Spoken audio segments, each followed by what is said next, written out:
And hopefully that's us live. Evening all. Nice to see a good few people in chat. Hello to Avi, to Feathers, to Shinobi Trip, and Stunner. Good to see you all this evening. Macho as well, which is good news. Macho, yes. Straight away, I think that's a ban for mentioning the Liberator. Not the Liberator. Anything but the Liberator. Yeah. Edison, mate, I'm glad you could join us right at the start, buddy. But have a safe shift at work tonight. And yeah, see you tomorrow sometime, I'm sure. Sean Solo, good evening. How's things? All well? Are we all up to date with the latest CitizenCon news? I have a grovelling apology to issue, obviously. Yeah, so shall we start there? Would you like to know more? Yeah. So yeah, unsurprisingly, it's not CitCon.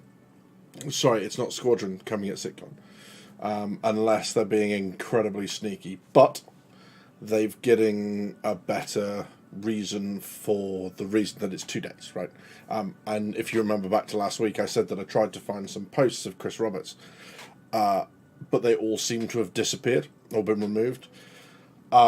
He offered feedback, or he was responding to a post, and I forget what he was responding to, but specifically it was members of the community who were saying, "Oh, this is all marketing. Excuse me. Oh, this is all marketing's fault. They've done things they shouldn't have done." Blah blah blah blah blah. And Chris actually came onto the forums and said, "No, that was me. That was my decision." And he talked about how one of the most common bits of feedback they had was that people were having to choose between panels and why can't they just see them all. Unfortunately, I couldn't find that post. So, I could only talk about it in passing. But that looks like that's why they've done what they've done. What is really cool, however, I've noticed, is something they've said about the reason that the ticket is extra money. So the premium experience ticket is extra cash, but for what seems to be a pretty cool reason. So we'll have a look if you haven't managed to see that yet. But yeah, what did everyone get up to this weekend? Has everyone had a good one? Just like while we spool up and hopefully get everyone that we're expecting to. We have this really unfortunate thing that goes on where we... I talk about the key bits, and then we get a few of our regulars come on and go, "Oh, I've missed it, sorry, what did I miss?" Matthew says, "The only thing I can imagine is an announcement no one thought it would come out this year." Yeah. Stunner says, "Unless the news is that they destroyed Port O by crashing a fleet of Liberators into it." Oh, what an ignominious way to die. That would just be rough. But yes. Absolutely. Okay, so we shall have a look at precisely what CIG have said about these CitCon tickets, and hopefully dispel the bad rumours and bad heads up that I gave everyone beforehand. So let's have a quick flick over. So this is it. Normal access tickets, and I'm sure you guys won't have escaped anyone's attention. These have doubled in price from the CitizenCon that I went to, which was the last physical CitizenCon. Edison was there as well in chat. So the price really has gone up. They've tripled if you want the,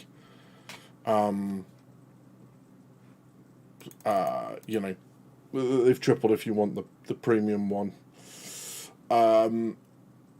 But what they've said now is exactly what it said in that post that I was trying to find. The most common feedback received from past CitizenCon events is that non-stop panels make it difficult to leave the content stage area, enjoy the event, and socialise with the community. Our goal with spreading things across 2 days is that attendees will find more time to enjoy the physical attractions at the event alongside socialising with fellow community members. Can confirm.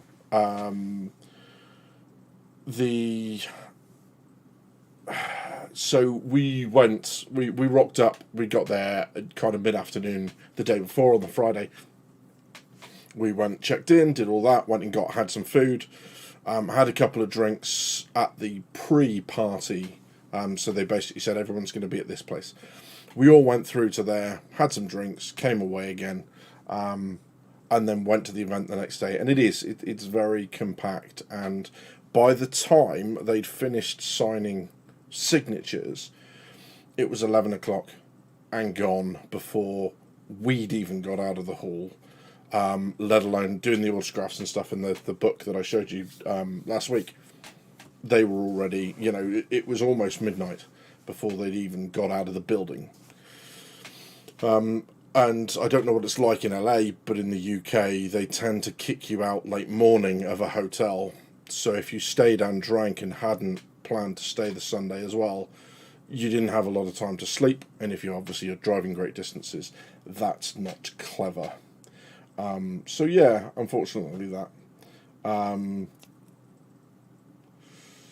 Yeah, it's a lot of money, Edison, for the new ticket. So yes, yeah, Macho, it's cool to find out that you were there as well, mate. Because it's I think all three of us, just you, myself, and Edison were all at that one. But yeah, so they've got a good point. And then, will there be any new merchandise? Yes, fine.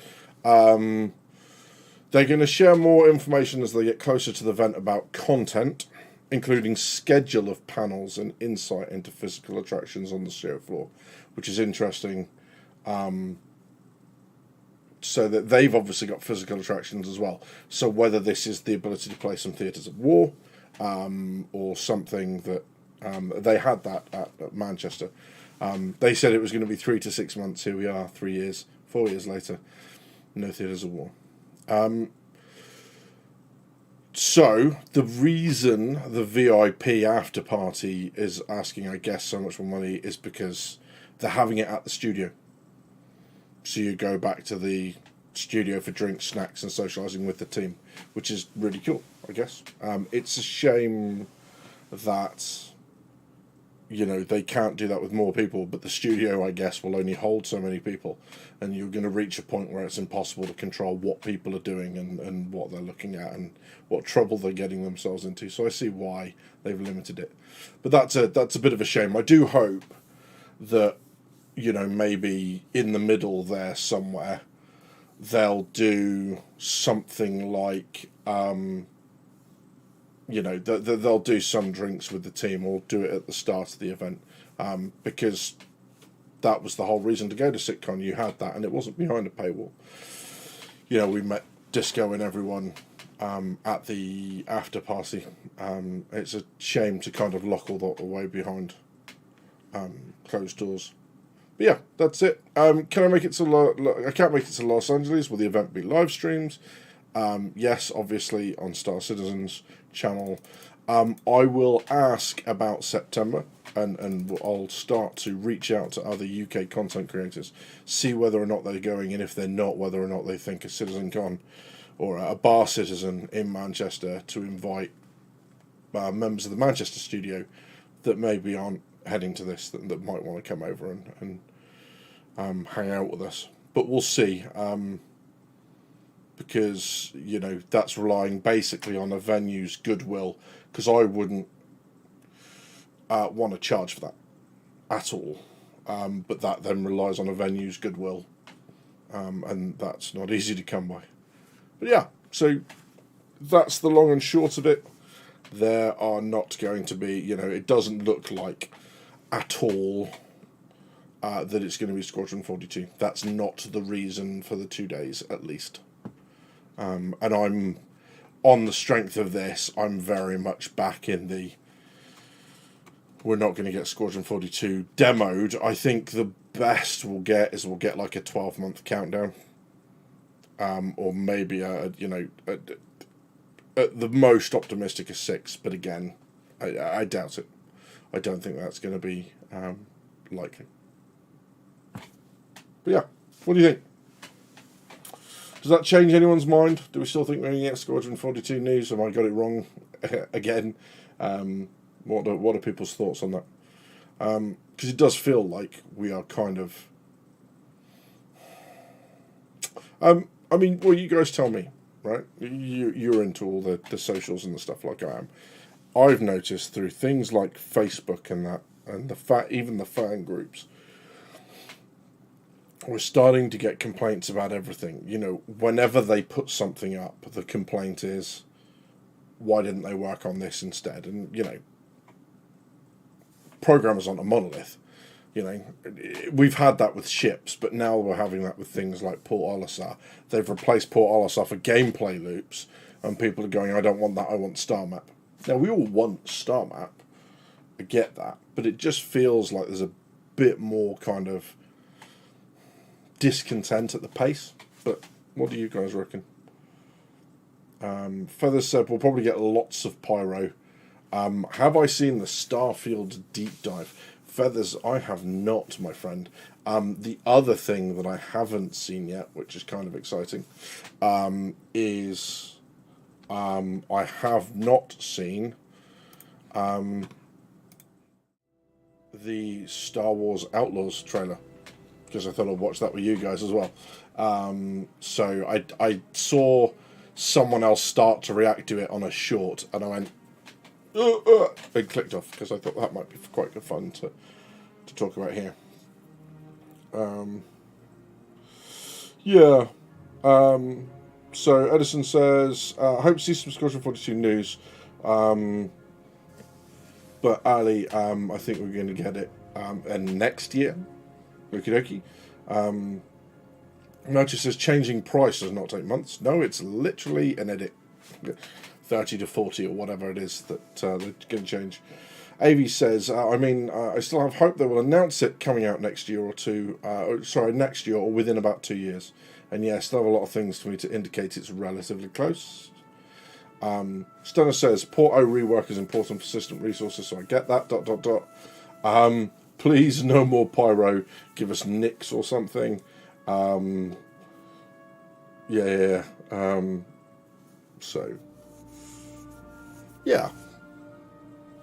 One of those things. Macho says, I have a big wait and see on Starfield. Bethesda does not have a big rep in making a bug-free or bumpy-free release. Redfall and Fallout 76. I don't know how true it is, but I heard someone, or I read somewhere, which probably means that it's utterly false, but I did read somewhere that it said that the entire last delay was due to bug fixing. I don't know how accurate that is, but it would be encouraging if it was, because exactly as you say, not a good rep with bugs. But yeah, we'll have a look. Stunner says, the scary thing to me is that Squadron 42 seemed the safe bet for announcements. So if we don't get that, are we getting something big about Pyro? If not, in my opinion, that's going to go over rough with the community. Yeah, it does feel like a bit of a crunch year from the beginning of the year, where people are like, there's going to be nothing happening this year. We got PES delayed, where we were hoping to get that at the end of the year, at least into the game, and then of course we got it. It was a dumpster fire. There's no better way of putting it. It was an absolute dumpster fire, and then we. Got 319, which is a 318 point patch, really, because it's still on the 318 architecture. Yeah. I think it became pretty clear when 318 came out, and most people couldn't. Yeah, exactly. When the point patch came out, when 318 came out and PES was such a problem, people couldn't get in and all that sort of stuff. I think, to me, that kind of proved that Pyro wasn't coming this year. We weren't going to get 4.0.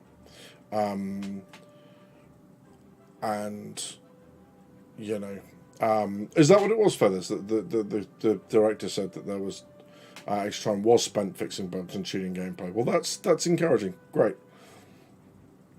My optimism for Starfield has just popped up. a couple of notches. I mean, I'm going to get it anyway, right? Let's not kid ourselves. But yeah.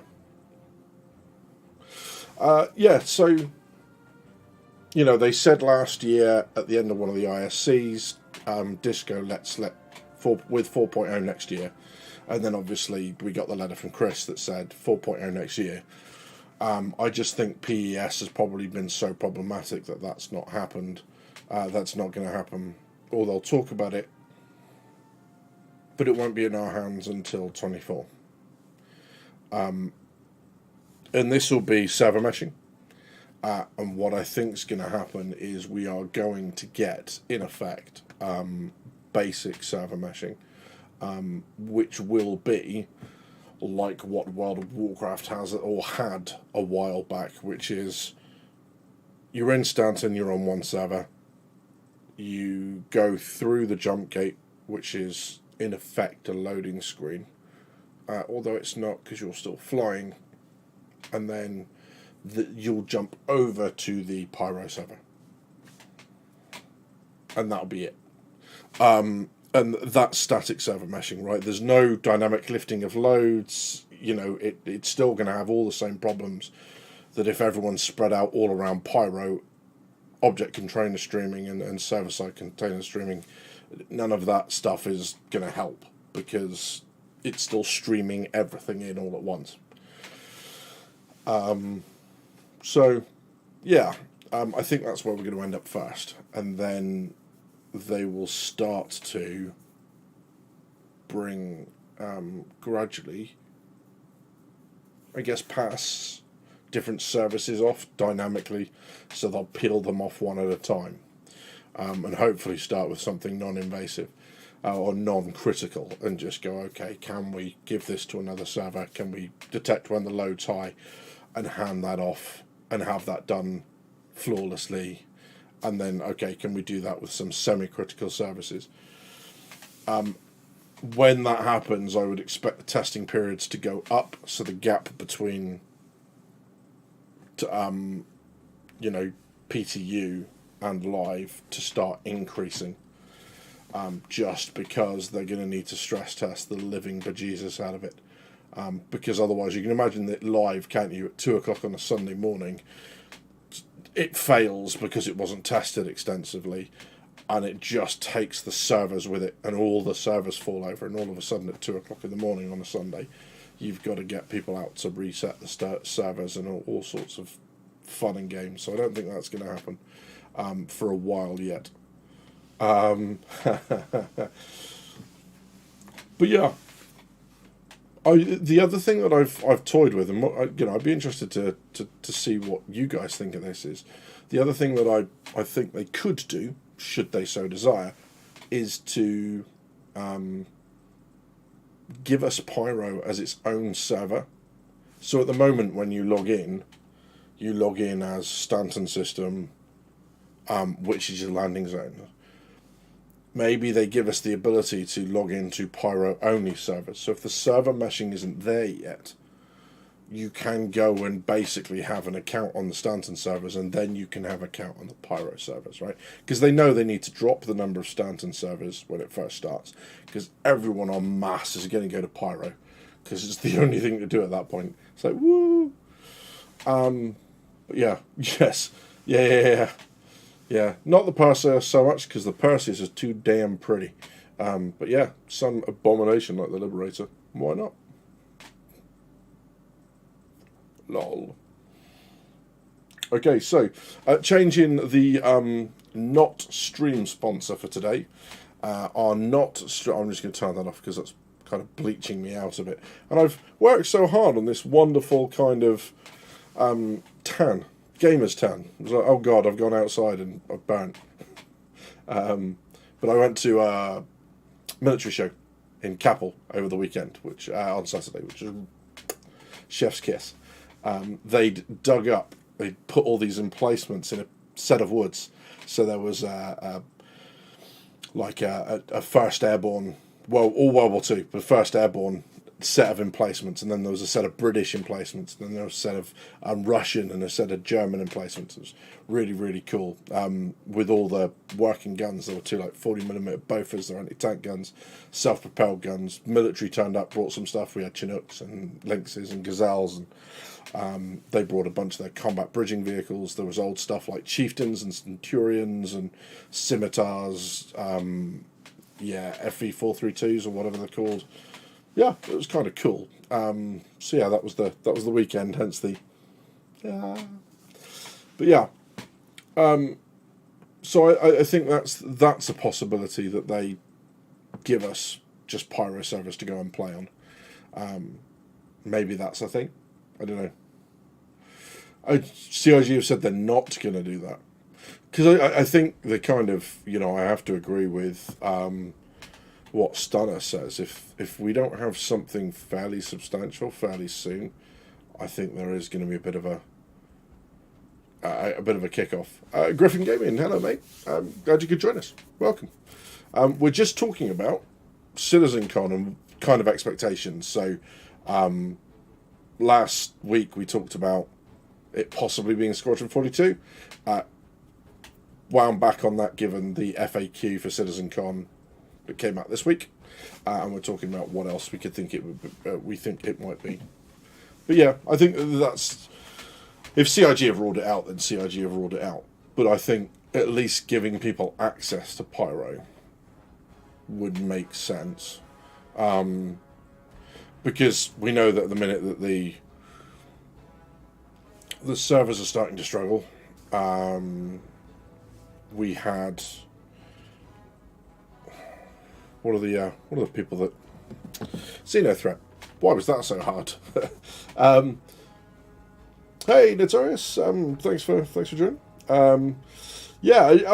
Awesome. I'm glad you could listen in, dude. But yeah, so we know when Xenothreat came in, they upped the players, and it worked really well initially, because everyone were meant to fight Xenothreat, so they were only streaming in Microtech, the Moon, the Station, Jericho Point, or Jericho Station, and those areas. So the rest of it was just streamed out, and it actually worked really, really well, and got healthier every time they ran Xenothreat, which is encouraging. Not liking that this keeps kind of just all about that. There we go. That's a little bit better. I'm not kind of as washed out as I was before. I think a lot of it with Xenothreat now is people are also doing other stuff, so it's trying to stream all that stuff in, is at the same time it's trying to stream the rest of Stanton, which is a bit of a pain in the backside.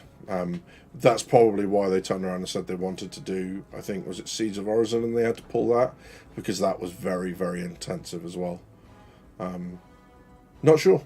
Good evening, friend. Glad you could join us.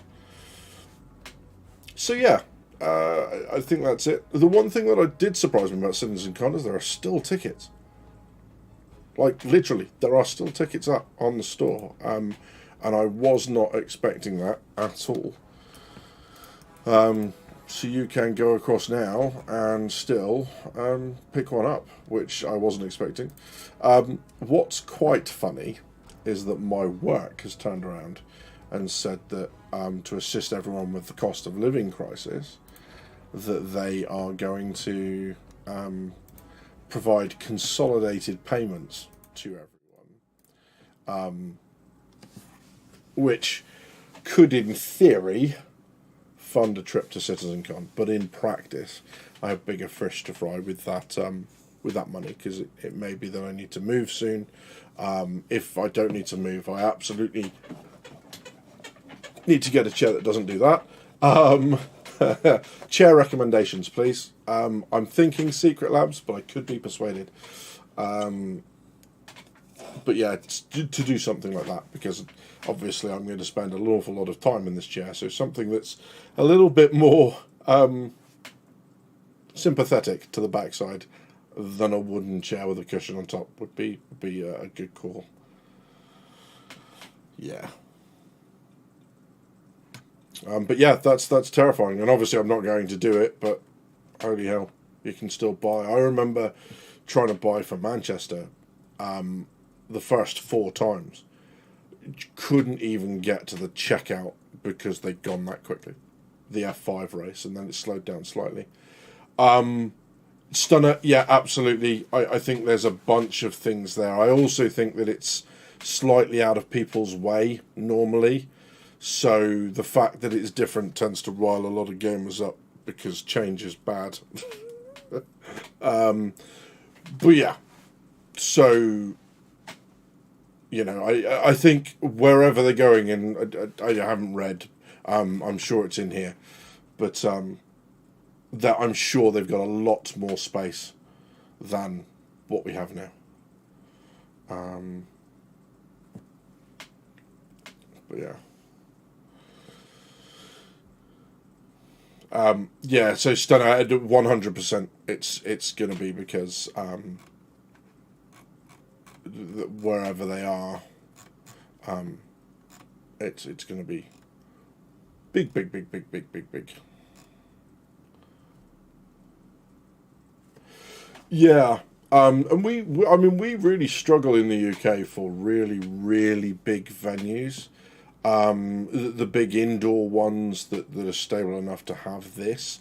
The biggest one that I can think of off the top of my head is the Birmingham Exhibition Centre, which is, I can never remember whether it's the National Indoor Arena or the Exhibition Centre. I think it's the Exhibition Centre, and that's out by Birmingham Airport, and it's huge. There's like 15 halls, and a number of them are actually kind of like co-located, so you can just open the shutters between them and they become like one contiguous hall, which is kind of crazy. But yes.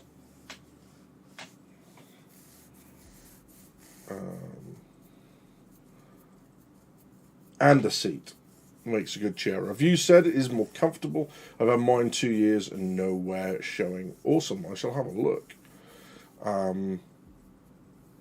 Yeah, and LA's obviously, as you know, Edison said it earlier. Avi said it again. Yeah, LA's just cost of living hell central. So it's the LA Convention Center, is it? We can go and have a look at that in a little bit. I know it said it in here somewhere. Of course, it says it in the top line, but I would imagine that place is somewhat sizable. Anyone been? Did anyone go to the LA one, or has been for something else? I'd imagine that's where they have, like, is that BlizzCon, where they do that sort of stuff? And I'd imagine it's huge. Yeah, Edison, have a good evening, mate. Stay safe. See you soon, buddy. But yeah, so it's a quick change across. Is anyone going? Is the next question. Is anyone from in here heading off to CitizenCon? A little bit jealous if you are, but yep. So the famous Hollywood sign. It strikes. First of all, Grand Theft Auto. Secondly, it kind of strikes just how big that space is. That is huge. That's something else entirely. Holy moly. So you got Disney, you got Universal, the Terragram Ballroom. I vaguely remember that name. Once a silent movie theatre, the Terragram has now become a modern and must-see venue for those wanting to watch live music. Boom. But yeah. That would be really cool. The California Science Center. The Space Shuttle Endeavour. That would be pretty cool. Yeah, fellas, it's unfortunate. The other thing is they I love them to bits, but CIG just, they do not do well at giving people notice about what it is they're going to do. So, like, we only had a few weeks' notice for Bar Citizen, and I kind of looked at that and went, oh, yeah. And then by the time you looked at it, it's ridiculous amounts of money. Chris Wolf, nice, mate. Enjoy. That's going to be really, really cool. We will expect a full report upon your return. But yes, no, I'm glad someone's going. That's good news. Yeah, it just looks kind of like really, really cool. Lots of this sort of looks good fun as well. The Muso and Frank Grill. It's just going to take me into some completely... Oh, look at this, where they wear the old style kit. That's very cool. I'd imagine they're booked up already. But, that's kind of cool. Learn more. Let's have a look. What's on the menu here? Is this just going to be completely...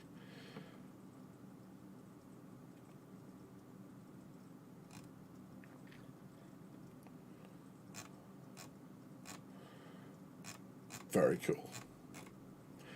Nice. I think I'm going to kind of try and keep my powder dry for maybe CitCon overseas and make it a whole trip. Yeah, I think that's the thing, is that I could have done CitizenCon and like a couple of days, spread either side, but it wouldn't have been, especially at this range, it wouldn't have been the trip that I want to take if I'm going to LA. So I'm exactly the same. I thought it might be cool to combine Manchester CitCon with a London trip or something. Yeah, absolutely. Yeah. Yeah, if you guys head down to London, I can give you plenty of pointers and stuff to go and see. But yeah, awesome. Cool. So yeah, and then it kind of takes us into the last bit of news that we've got from the last week, which is the roadmap roundup. The fact that all the arena commander stuff pretty much has been added now has been confirmed, so they've gone blue. These are now committed. And unfortunately, ship trespass has been pulled. So I got to wonder how many different ways players managed to break that before they decided to take that out. But yes, secret in its natural environment. Yeah, absolutely. But yeah, bit of a shame that ship trespass has been taken out. But what can you say? That's pretty much where we are at the minute.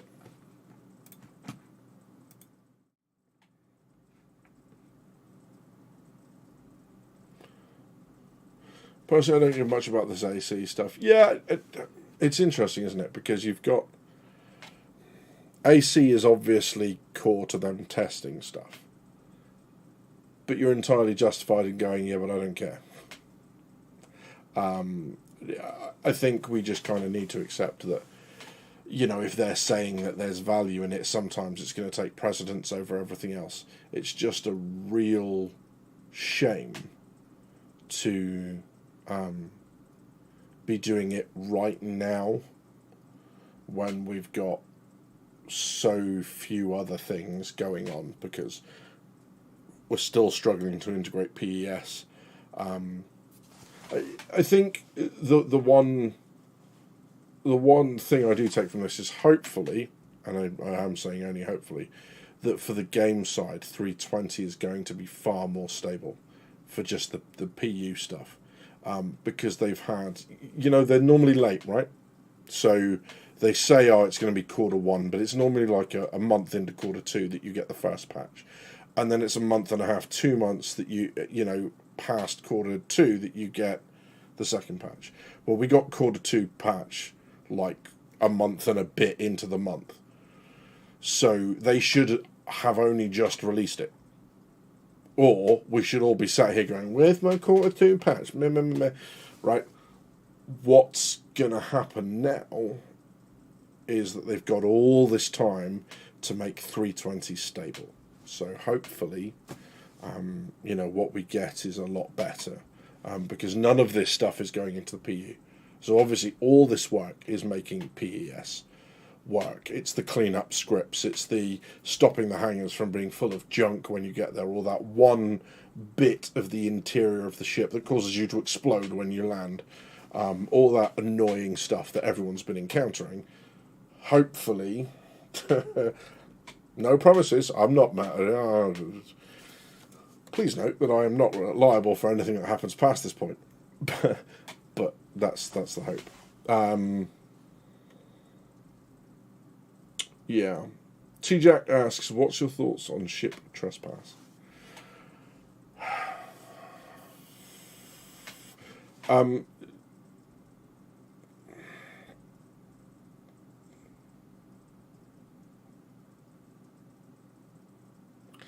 Yeah. So TJ says, if you're alone, how the hell do you find a ship that's in an armistice zone? It's like no one considers these things. What, you're going to fly off and then shoot them? Nah, you're dead meat. So yeah, the idea here, obviously, is that your ship is still lockable to a party, I believe. So you've got to leave the door open and let someone in, basically. Or they've got to break in as normal, which means you need to be out of an armistice zone. But I feel like it's only half the loop. So you've got this ability to hide, and you then get the crime stat for trespass and all that sort of stuff. But I feel like the other part of it needs to be, like the ship detects that there's someone on board. So, even if it could be something as simple as like, the ship should be able to go, okay, you've got 4 people on board and 4 people consuming oxygen. Your oxygen rate should be somewhere, your consumption should be between here and here. And you should get something like, Star Trek's computer or some sort of indication going, yeah, your oxygen's going down faster than it should. Suggest you check for trespassers. Even if not, if you don't have the massive glowing beacon going, here they are, because your computer's able to track them. Even if it doesn't do that, it should be able to go, I think you've got someone on board, you might want to go check. But yeah, I think that's the problems with the whole boarding system at the minute. None of it feels like what they're talking about at the minute. None of it feels like it's going to be the solution they go with. It feels like lots of workarounds at the moment, I guess.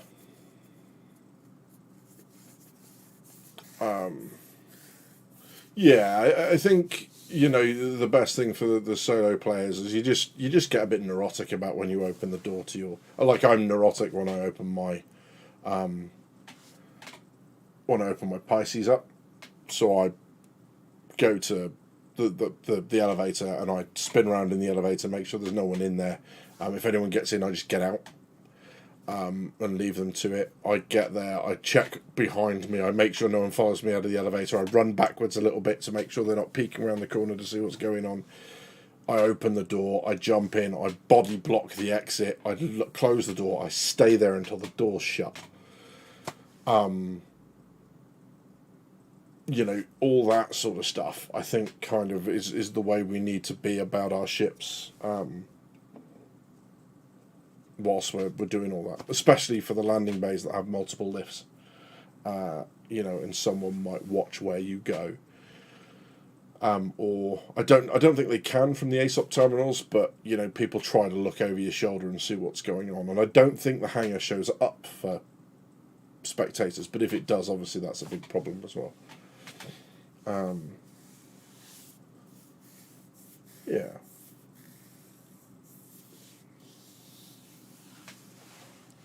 Yeah, I think that's exactly it, Shinobi Trip.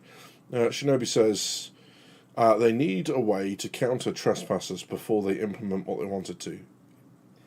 So this is kind of trying to do that, where they're not in the party they're in, and now whatever action you take against them is justified.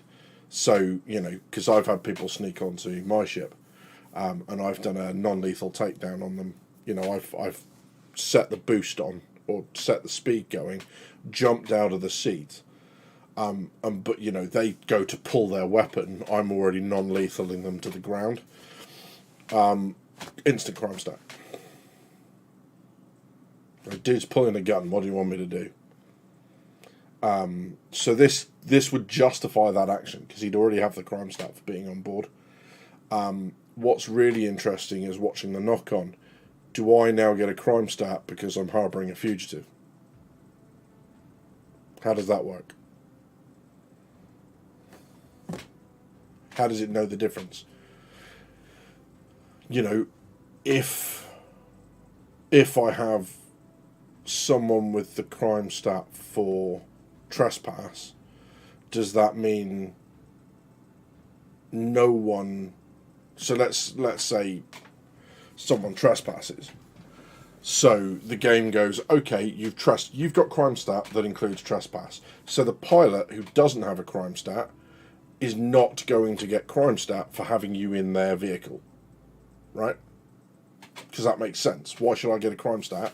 Because I've got a dude who got a crime stat on my thing. Yeah? So that makes sense?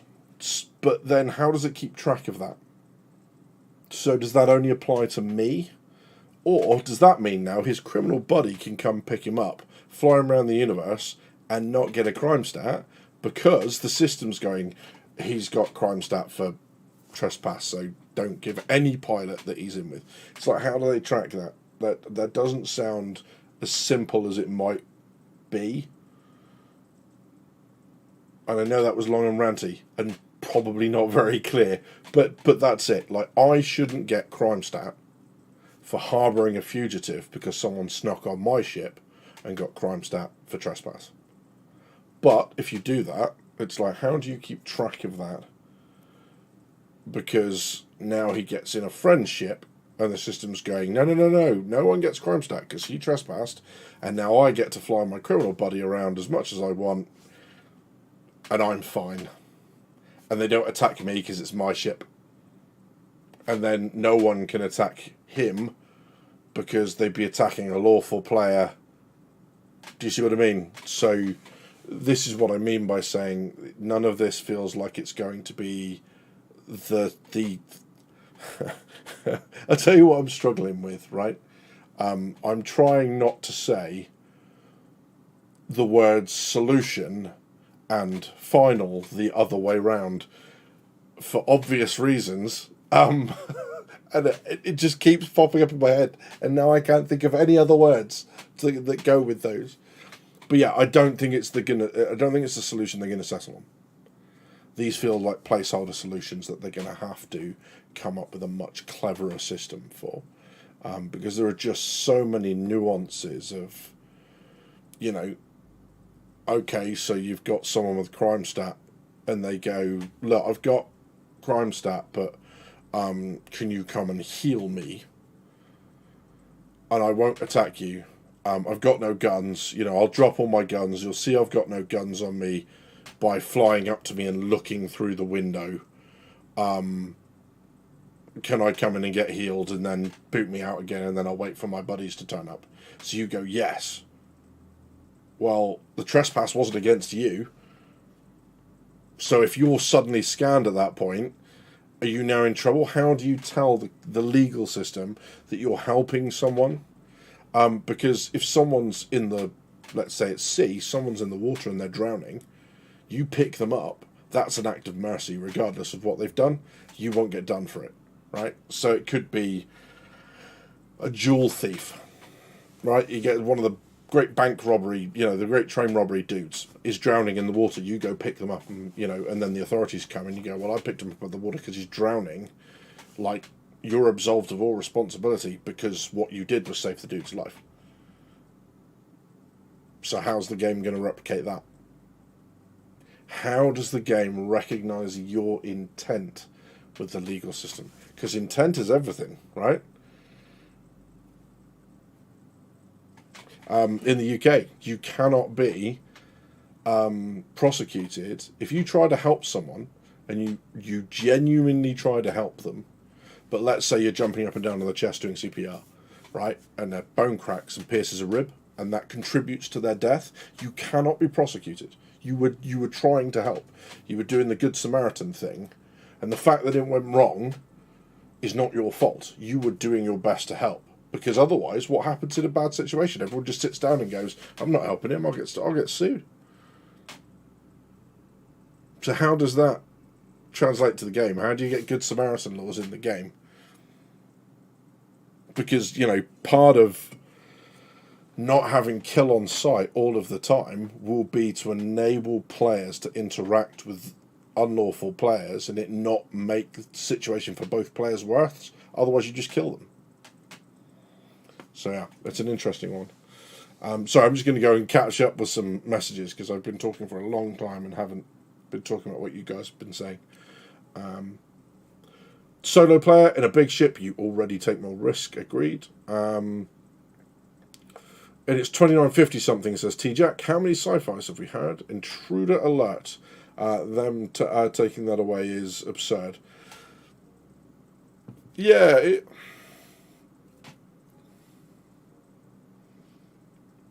Let me think about that one. Sean Solo says, we need some way to deal with people who sneak aboard inside armistice zones. Well, I mean, only temporarily, right? Because armistice zones are going. At some point in the future, there won't be armistice zones anymore. Maybe except for like a few key places, like. But.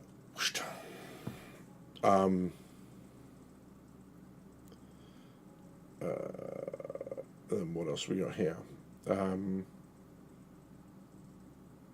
15 minutes time to space them. Yeah, to show them the exit. Monster Ravi says, right now it's a no-win, but surely the delay boarding issue is better. If someone is running up the ramp with a gun, I have to wait to shoot them. I'm going to shoot and get a crime start before they board. Yeah, I think so. That's the interesting thing. The only way I can see that working, and it kind of makes sense, is to make the hangar group only. So you can't access hangars that you don't have something in. And that makes sense, right? When your plane lands, you go to your boarding gate and you go out to the spot where the aircraft is, and you have access, and you're allowed access to those places, and people just let you through. They don't let you to every other boarding gate on the... Well, I suppose the boarding gates you can just walk around. But once you exit onto the area with the planes, I mean, don't, obviously, but you can imagine trying to walk off to some of the other aircraft. People are going to get really upset really quickly. And it wouldn't be unreasonable to have that in the game, to stop people just being able to glitch onto your ship or whatever. Bounty hunting 2.0 tier 0. Yeah. TJ says, I think the current pending update is definitely a temp fix made to make both sides happy, but fails miserably and dooms solo players to a zifty situation. I mean, the thing is that the trespass system makes it easier for us, for solo players in this situation, because they're not enabling trespass. They're talking about trespass as a crime. You know, trespass has always been possible. What they're enabling you to do is to react positively about it and not get crime stat yourself, because they've got crime stat. So you're just apprehending a criminal. So that seems to work. But yeah. Didn't they say they were going to have a delay after X time it provides a crime stat to anyone on the ship to prevent that?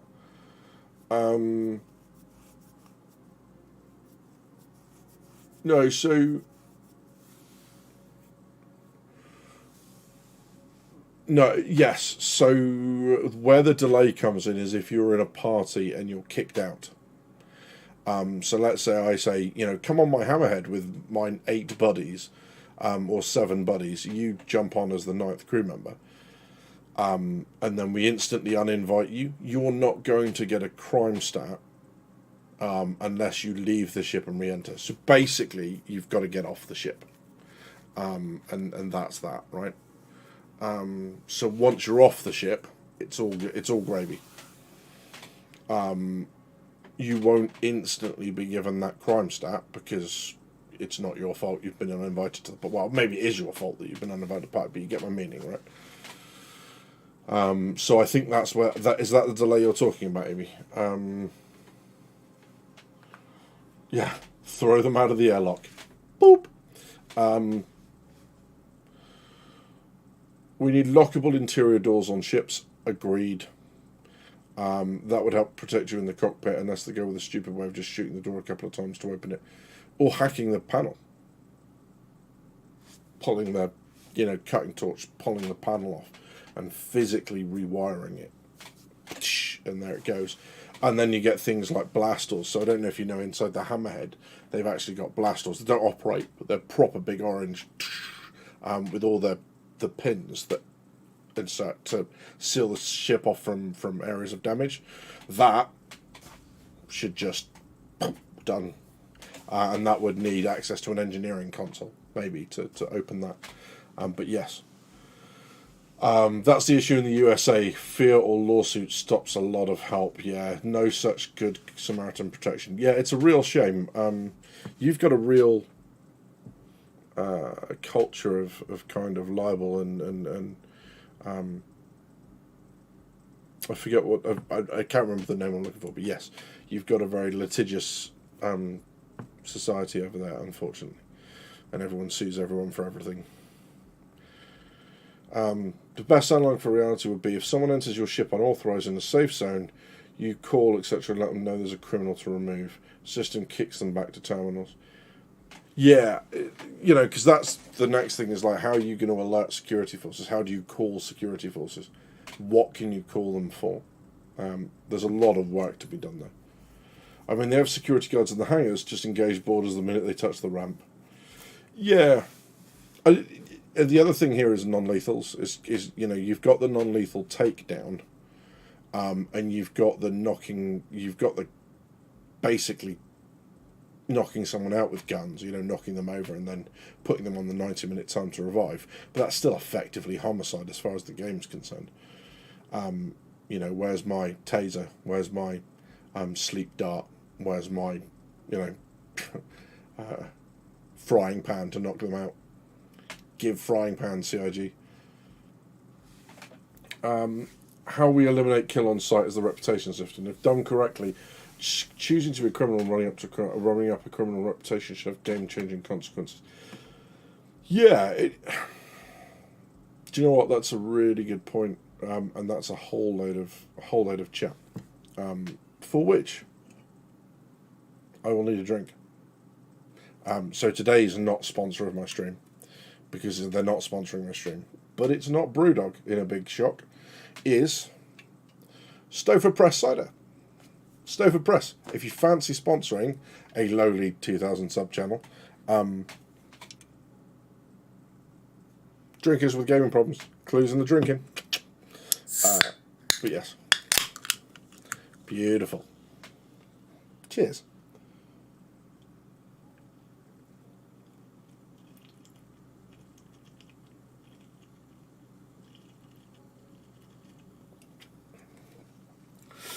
You'd also hope, just reading what you said there, Sean, hacking or cutting it open is fine. That should take time and you have a chance to react. Also, interior cameras. Why is that not a thing? We have, even ships nowadays in the maritime industry have cameras to their more sensitive locations. So they have cameras in the engine rooms, for example, because often you'll see smoke a long time before you detect fire and a long time before the heads detect it. The heads aren't as sensitive as you might think, because of course it's a space where lots of equipment is running. There's always fumes.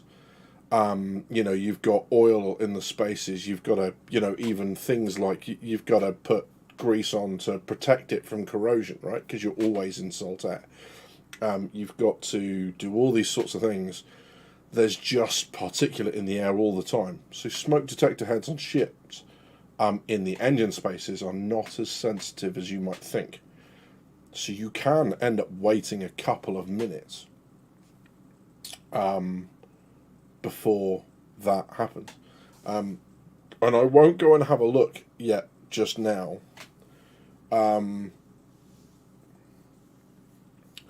Because I'm worried about other people just jumping in and taking videos down and stuff, because copyright. I got told someone's copied your video. We watched Starfield. Someone else put the Starfield trailer up. So it recognised that I had the trailer in my video and gave me the option to DMCA them. I was like, no, no, no, no, no, no, no, no, they're fine. That's a start. That's a Bethesda issue. Exit. When you said heads, I thought you meant toilets. Very nautical, but yes, not on this occasion. Feathers. Stowford Press is my festival drink of choice. So I'll tell you a story. Story time with badges. So you'll remember that I said DGP started as an in real life group of friends. We started going to LAN parties, right? This is where this came from. Insomnia is the UK's largest LAN party, where everyone takes their computer, they go to a really, really big hall, they clag into one network, and we play games all weekend, right? At Insomnia, Steam send us some servers, and they give it to Northern. They basically set it to Northern Ireland's socket number, because Northern Ireland only has one socket number. So in Steam, you set your location to Northern Ireland manually, and you download Steam games over a network. So you're downloading it 70, 80 gig per second, or meg per second. Just like, thank you. Downloading games in the time it takes to go to the bar and buy another beer. It does food and drink to your seat. You don't even need to get up. Basically, if you can cut a hole in your chair and stick a potty on the bottom, you wouldn't have to move, other than to have a shower and go get fresh air. And sleep, obviously. Not recommended, by the way. But yes, and Stowford Press appeared at one of the LAN parties. And we'd never tried it, so we were like, we'll do some Stowford Press. And loved it. And haven't gone back since. So yeah, Stowford Press. Stowford Press or Westerns in the bottle. But be careful with Westerns. It's a little bit cheeky. It's 8.3%. It's like rocket fuel. A couple of these bottles and you are away. It's great. But yeah, so if you're expecting a cider of 4.5%, then no, it's like almost double. It's quite good fun. They did mention Blades will monitor internal spaces for Borders crew a while back, but no updates on Blades in years, I recall. No. We've still got AI T-posing. Blades are so far off, it's untrue. But yeah. Yeah, so yes, LAN parties in the UK, Insomnia. Great win. I want to go back. I want another channel that is DGP events, and it's just us going to events, reviewing them, letting people see what goes on. But yeah, maybe we can tie that in with the CitizenCon, right? But yeah, so there's that one. The criminal gameplay. So, criminal gameplay, in this man's opinion, should be very much an entirely separate, viable game plan, right? Because, I mean, let's take DayZ as an example. So those that have played DayZ, you've got Hero and you've got Bandit, right? And the only difference between the two is how you interact with people. And back in DayZ in Arma 2, you had a hero. You would get hero points, so you would get that for healing people, bandaging people, killing bandits, blood bagging people, splinting them. You know, basically providing medical care, right? So it was far quicker and easier to become a bandit because you kill a hero minus 1,500. Humanity, they called it. You bandage someone, 50 humanity. It's a lot of bandages. That's like, what, 30 bandages to on people that are actually bleeding to match one bandit kill. Good luck with that. So, if you give players something to do in terms of their criminal gameplay that isn't interacting with other people and murder hoboing them, then criminal gameplay means that you're not just murder hoboing, right? So going to prison should be something that people aim for, because maybe there's a contact in prison. You know, there's information you can only get by being incarcerated and talking to that person and then breaking out, right? Maybe certain groups you've got to have spent, you know, certain pirate gangs, you have to have spent time inside as part of their initiation, right? But the way you have to be put away for something specific, which is not murder hoboing other people. And then maybe those pirate gangs have their own codes, and part of that is, unless you're defending yourself against people with you know, kind of bounties on you, you don't get to go around murder hoboing, or we'll get rid of you. Your allegiance to this gang and the protection we offer you, and the rep, exactly as you mentioned, all of that stuff, you're out. Done. And I think that's the best way to go with criminal, is when you go criminal, is give people the chance to be Serenity Firefly-esque, flying in the grey, not murder hoboing at all, you know, actually have a code that makes them pretty good. They just have a real beef with the UEE. So they're going to rebel against the authority effectively. And then you've got the, you know, the people who, you know, the scammers and all that sort of stuff, side of criminal. You know, they're not going out killing people. They're stealing money. They're all about the money and the funds, and that's how they get rep. And yes, of course, you do get the groups that go out there and are murder hobos, but not quite like what we have at the moment. And I think that's the best way for CIG to go, is that, you know, if all you do to give a criminal identity is give them the ability to butcher players, then that's what they'll do. And yes, some people will be like that regardless. But, you know, make criminal gameplay satisfying whilst not murder hoboing, and you'll achieve stuff, I think. Yeah. Interested to hear your thoughts on that, because chat's suddenly gone silent. Did I lose you? Did I scare everyone off again? But yeah, suddenly gone silent. You know, interested to hear what you guys think satisfying criminal gameplay would be. But they need to do something, because otherwise it is just going to be us killing each other in awful ways. You know, maybe it's hijack, maybe it's, you know, rescue, like the mission to go on and rescue people out of the caterpillar. Great.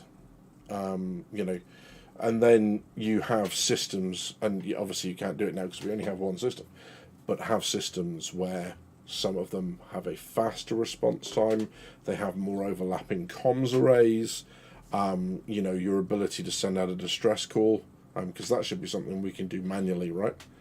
And then maybe your e-warfare part of that is jamming, trying to jam those transmissions and that sort of stuff. But yeah. Consequences that matter will help curb the murder hoboism.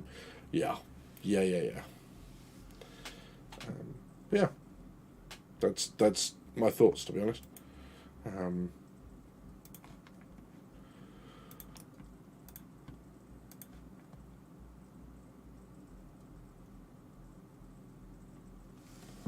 Yeah. I mean, there's always going to be an element of kill on sight. There's always going to be the people that want to do it. But I think when reputation is fully implemented, and I don't just mean that it tracks your reputation, I mean that it opens doors for you that you wouldn't normally have, that it takes a while to get there, right? All that sort of stuff. There should be diminishing returns as well. So just because I sit there all week, every week, and grind shouldn't put me miles and miles and miles ahead of the people who play for a couple of hours every night. There should be diminishing returns. So, you know, you can only do so much before you're earning the minimum amount of rep. You know, and that there are quests that, you know, maybe they're time limited, maybe they're just rare, that give you a lot of reputation, but they're not all the time, and they're not just, you know, what if I play solidly and have no life for 3 months, I'll just get straight to the top level. It shouldn't kind of go like that, because again, that's just going to bring back murder hobos. And if murdering a few people means you can never go back to lawful space without being hunted by the law, and bounty hunters will make people pause and think first. Yeah, I don't want to. I don't want to make it sound like I'm saying people can't be criminals. I think it's about the game redefining what criminal is. I mean, every game. I mean, think about most games at the minute, like where you play a criminal. Payday 2, just kill everybody. But the real challenge in Payday 2 is to pull it off without getting into the gunfight. You know, look at Grand Theft Auto. Like, how do you know about the psychos? Because the psychos are driving around murdering everyone. It's, you know, criminal to us means bad guy, where the game can be a little bit more nuanced to this. Criminal could be stealing because there's no other way to get it. Maybe they're outlawed completely wronged by the UEE. Maybe they're a faction that fell out of favour with a particular ruling body, and they've been called criminals, but they're not. And now they can't get food and the supplies they need just to survive and protect themselves, so that's what they're doing. So, you know, because let's face it, you're sure as hell it's really easy to have bad law-abiding people, right? Yeah? You can have the bad capitalist dudes. The oil, big oil, that sort of stuff. You can have bad people who haven't broken the law or skirt the law or whatever. So why not have good people who are victimized by the in-game thing as well, right?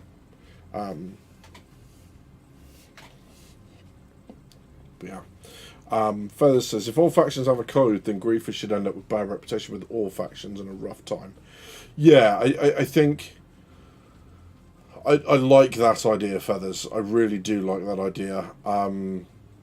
Because it basically your murder hobos either form a group amongst themselves, in which case the larger the group, the easier they are to find and track, because you've got more options to do it. But yeah, they should start running out of support, and they should be basically lone wolf murder hobos that, you know, once you track and pin them down, don't have the support to count on. You know they're not going to suddenly go, Nine Tails have turned up with a fleet to go, oi, leave our boy alone. Because they have no one has any loyalty to them. That'd be cool. Stunner says, they will get the gameplay right, but it's early on yet. Plus, unlike any other MMOs, I think Tony Z's quantum system will fill the gaps of lawful versus unlawful gameplay. Yeah, that's a really interesting vehicle for gameplay, that quanta system. You've got like they said, you've got the chance for an otherwise completely unknown AI to get into a dogfight with a player, so it gets a crime stat. So now it's a permanent AI, it's a character in the game. And then through random chance gets bigger and stronger and bigger and stronger and bigger and stronger, and ends up taking over a criminal faction and becoming a crime boss, or because some dude fought him and ran away a little while ago. That's kind of cool. I like that. I like that notion. Okie dokie. So, one of the things I do want to do with you guys now is I want to have a look first at the Outlaws. So Star Wars Outlaws trailer. So let's have a look and see what that looks like. Different charges should carry different weight. Murder is serious, running some drugs not so much. You can pay fines for running drugs or do a little time in jail. Yeah, and they kind of they have that kind of now, in that your first couple of crime stat don't result in crime stat if you want. You can pay them off with fines. It doesn't become an active, I'm going to chase you around the universe and hunt you down. But let's have a look.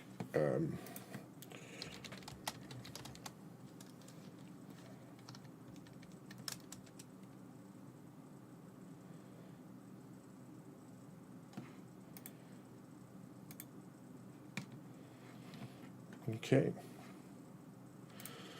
So, let's have a quick look.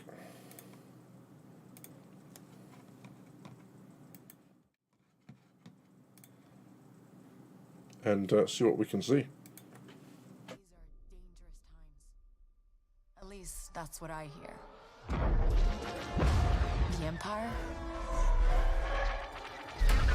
They're everywhere.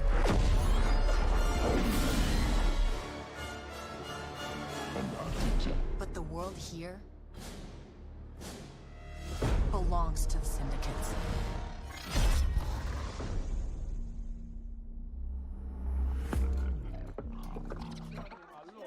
If I want to survive, I have to play their game.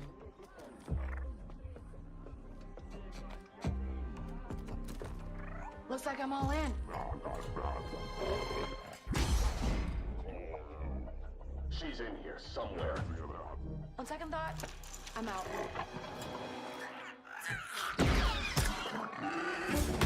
There she is.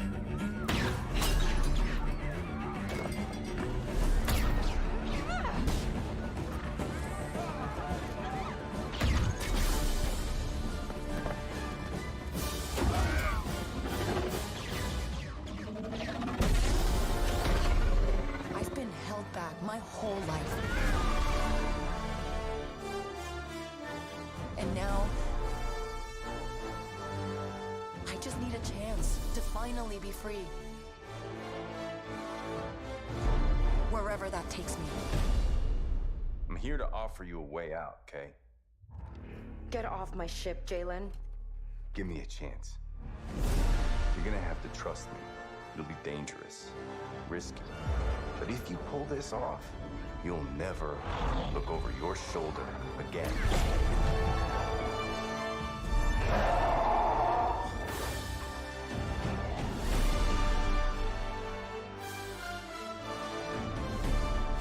The underworld shows no mercy. But it's a big galaxy out there, and I'm gonna risk it all.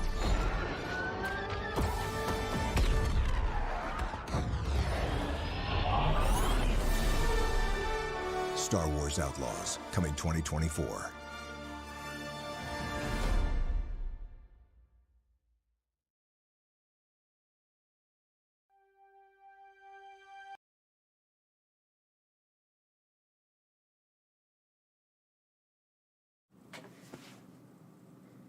I was getting all excited. And then I saw Ubisoft.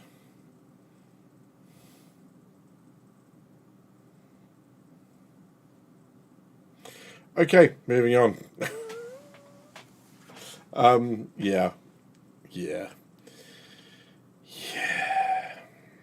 Oh well. Another one bites the dust, I guess. Yeah, you can be criminal, but just like playing lawfully, it's a choice. You choose how the game plays for yourself, and then live with those choices and consequences that follow. Yes. Yeah, absolutely. Being a criminal does not mean you get to do whatever the hell you want. You absolutely shouldn't. I would say I'm not overly interested in the criminal side, but I fully anticipate to have to steal a Saber Raven to get it. But I will have one. The UE notes this. You will be watched. Different challenges. Yep, sorry, I covered that one, didn't I? Yeah. Not being able to combat log for murder hobos. The not being able to combat log works both ways. I get the frustration. It's. I think it's kind of happened to all of us. You get into a situation where you get attacked and you realise that there's just no way out of this, like at all. and you know you're going to die, so what? You're going to sit there and wait for it?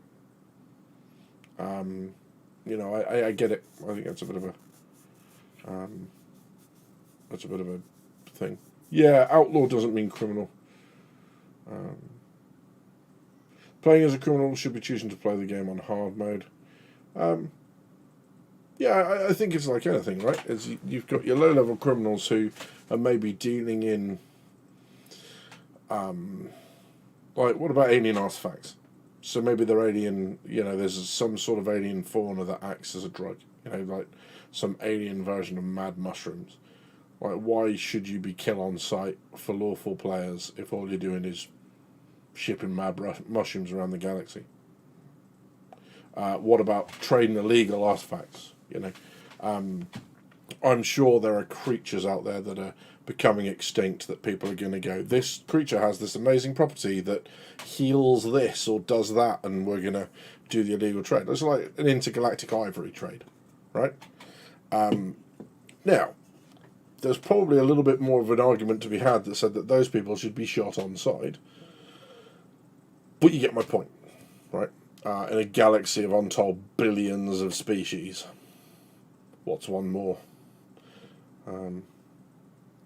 Yeah, hell, we've all murder hoboed, absolutely. The key, I think, is the whole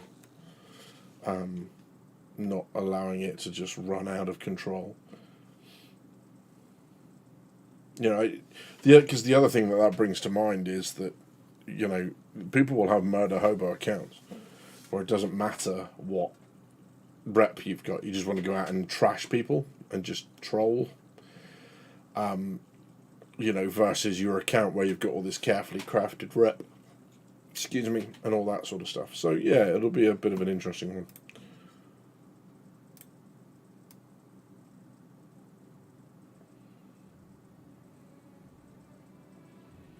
Yeah, you know, they need things like smuggler and blockade runner, and these things need to be different from pirate, but they all need to be part of the criminal thing, right?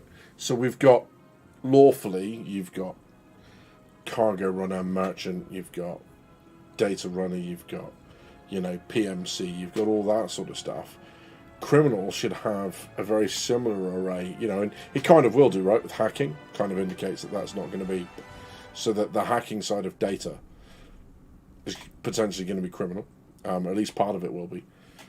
You know, you've got cargo runners and you'll have smugglers. And they've already built that in, right? They've already got shielded cargo compartments, like in the Taurus and the Mercury Star Runner and stuff like that. So yeah, it's coming. But it all just feels so far down the road. Shady, I don't know if I've said good evening yet, but good evening, thanks for joining us. Glad you could be here, bud. Yeah, so a couple of good things. So here's the question. If I can get Starfield to play and behave itself, would we want to see Starfield on here?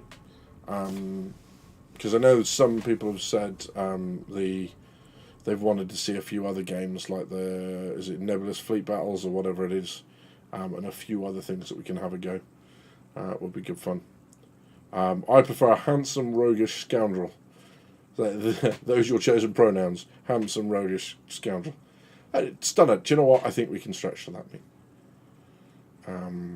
Shinobi says, that happened to me last night. A pair of people were camping in an outpost. Made it to the armistice zone and waited for some interaction. No terms of contact at all. So I left the pilot seat and I'll F4'd. Yeah. Feathers, I want to see your Starfield deep dive reaction. Do we have time? Kind of not really. Especially not if we're going to pause and talk. But let's have a look. From claim timers to money sinks, security, etc., all of it together will curb the griefers to a bare minimum, but never truly stop it. I don't think you can. There's always ways to grief.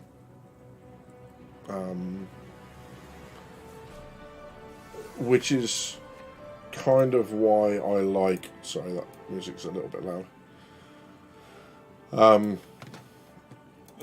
I don't want the game to be immediately accessible and really quick to get into, because that encourages griefing. Whereas if it takes a while to get in and get organised and all that sort of stuff,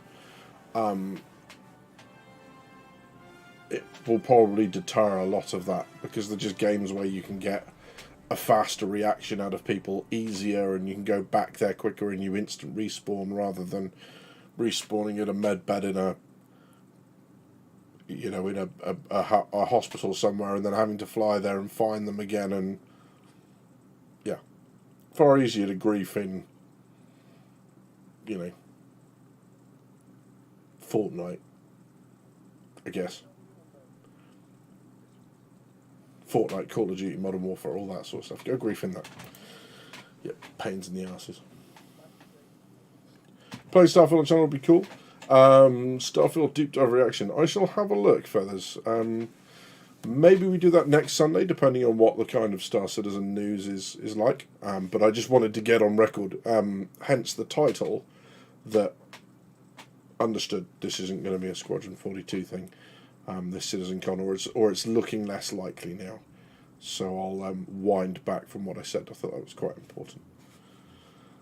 As someone said last week in response to the video the week before, we do have a responsibility. When you create content, you know, you can play a role in scaring the crap out of people or building expectation. And I don't want to be a negative part of that. So, yeah, I just wanted to make sure that people knew that, that's all. Yeah.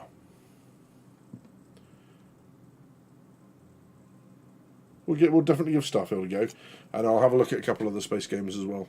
It's going to be a little bit busy the next couple of months, and I think literally as Starfield comes out is when things are supposed to get a little bit quieter.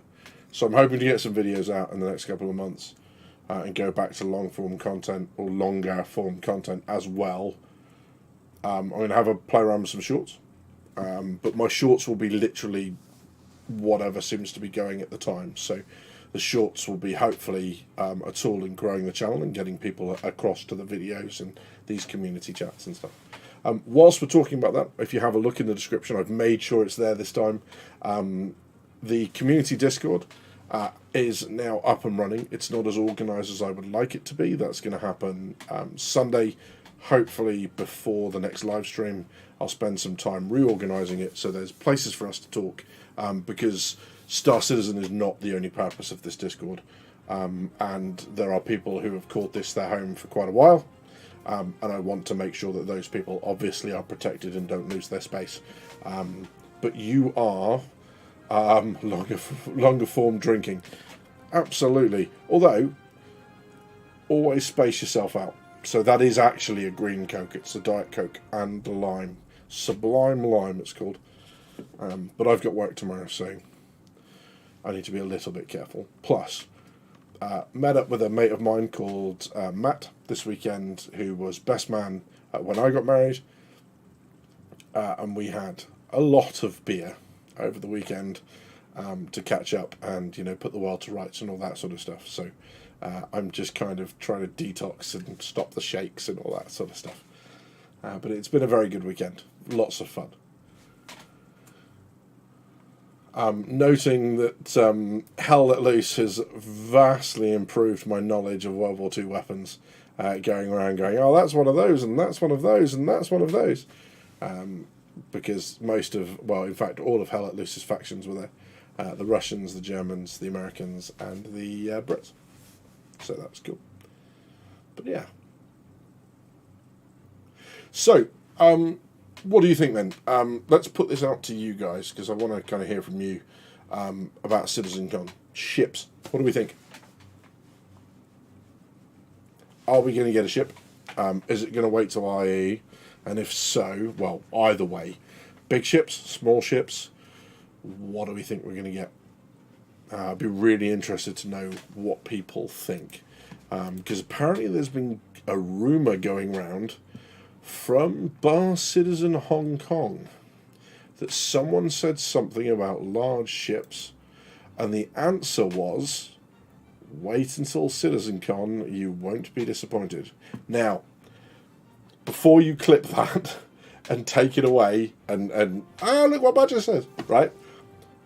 I cannot, for the life of me, find who was supposed to have said that. So the chances are that is entirely rubbish, because lots of alcohol being consumed. But as a thought exercise, it might be quite good fun to see what we think is going to come. What do you reckon? Because all of a sudden, chat's gone, you've got really quiet. Have I got a bedtime voice? You guys like falling asleep? What's going on out there? Have you all just suddenly started drinking and are just like in front of your computers? What's going on? What are you up to?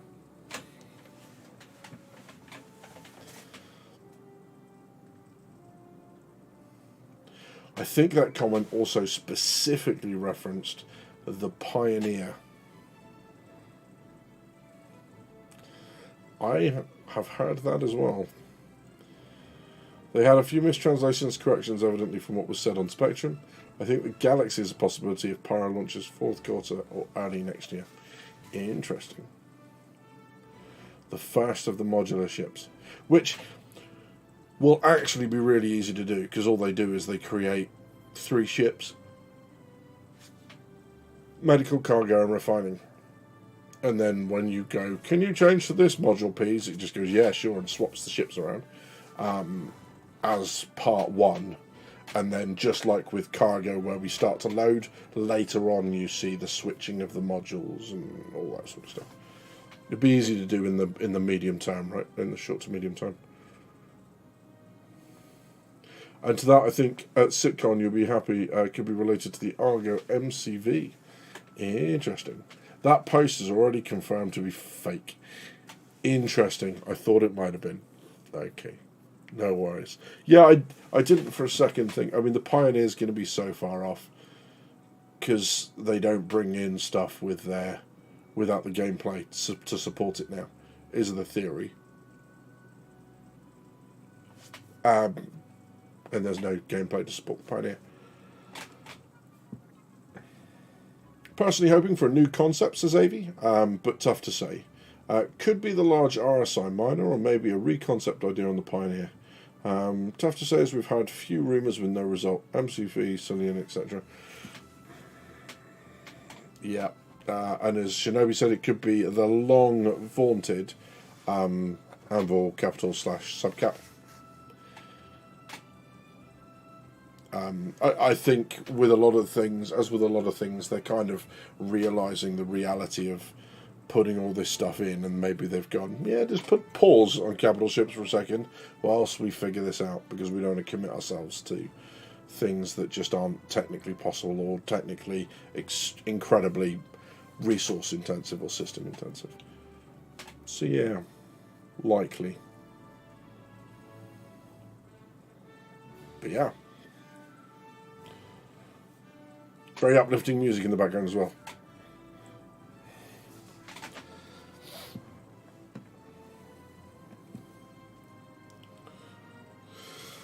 But yeah, I don't know where my thoughts lie on it. I think potentially we'll get something, i.e. maybe not. Or they might, if there's like a real showpiece, like a big concept, maybe we'll see it at CitizenCon, but we won't be able to get our hands on it till IE. Even if it is just selling a concept. But yeah. It's interesting, because one of the things that came up in conversation yesterday with my friend Matt was Star Wars Galaxies, because he got me into that. And the idea that one of the things that you could do is you could go to a planet and you could travel outside of the main landing zone, and you just off you toddle, find somewhere.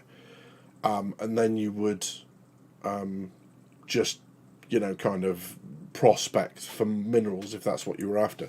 And then you just put like a generator down and put a couple of thumpers down, and they would just extract for you slowly whilst you go off and do your other things. And it would be kind of cool to have the option to do that in Star Citizen, where you could just go and, do some sort of extraction that happens whilst you're not there.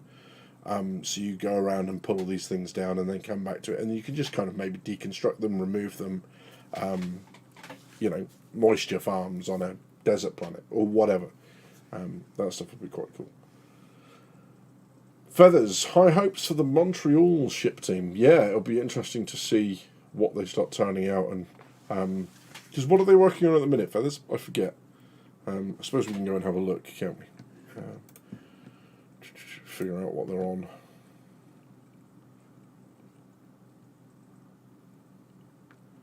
Let's have a look. Development roadmap. Progress tracker. Okay, let's switch you guys across and see what it looks like. Okay, so teams. I don't know if they're in here yet, but what are they called? Can we just put Montreal in? No. Deliverables.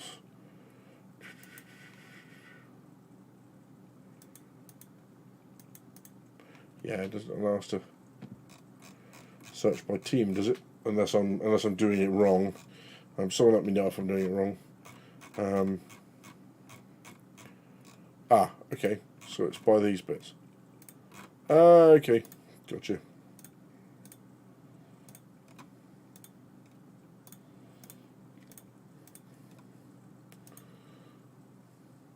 Holy moly, there's a lot of stuff going on. Face animation, no. Oh, really?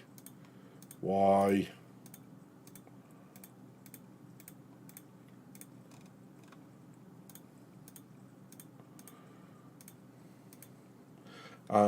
Avi says, I mean, they did talk about land claims in the past, combined with some of the Outpost videos. Wouldn't be too much of a stretch. Only real question is, a while back, Chris Roberts said he didn't want passive income. Yeah, I guess that the question is the definition of passive income. You know, if he's talking about something that just makes you money, you know, like the ability to drop a shop and it just generates credits. The difference is if you're getting a raw resource that you've then got to go pick up and lift and, you know,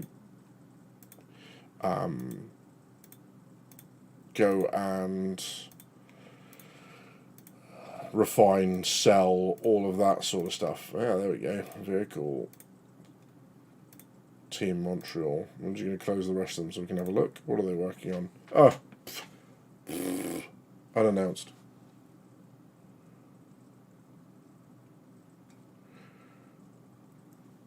So yeah, you know, do they see that as the same thing maybe? Or is it something different for them? Also interesting that they have a couple of projects, but they also have a gap. Now, is that a holiday thing? Is that are they being pulled into something else? Does something else sit comfortably in that gap? Holy moly.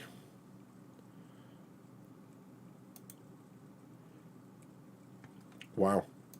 The Javelin Destroyer's on there. Holy moly.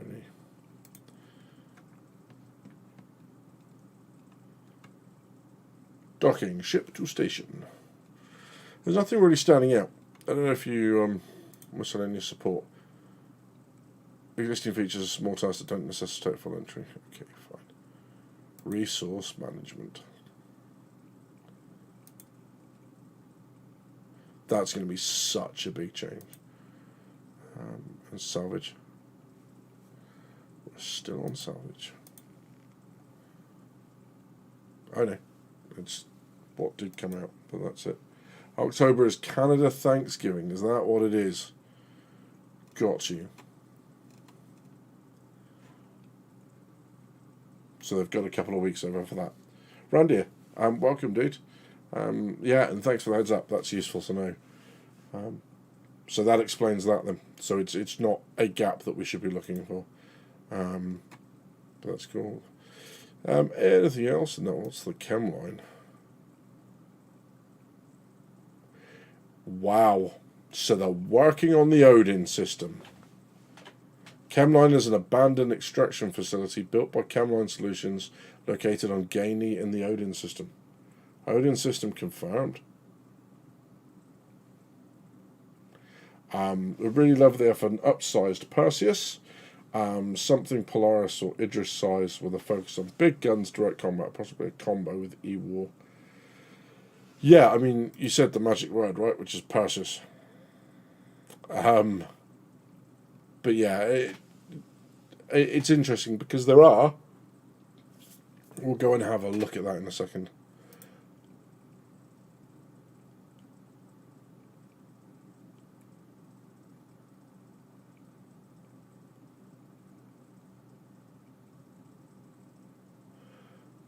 Is that the Sidnus? The mining droid? That's not the Spider Minder, is it?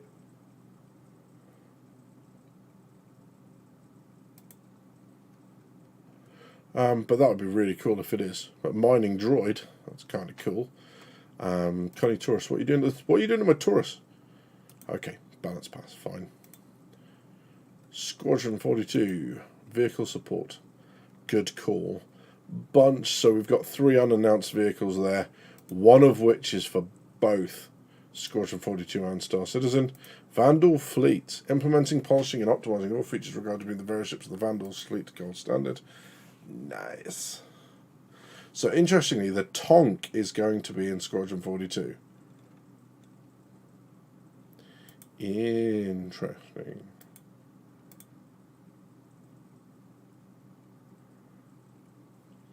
See, the mining tick. Gotcha.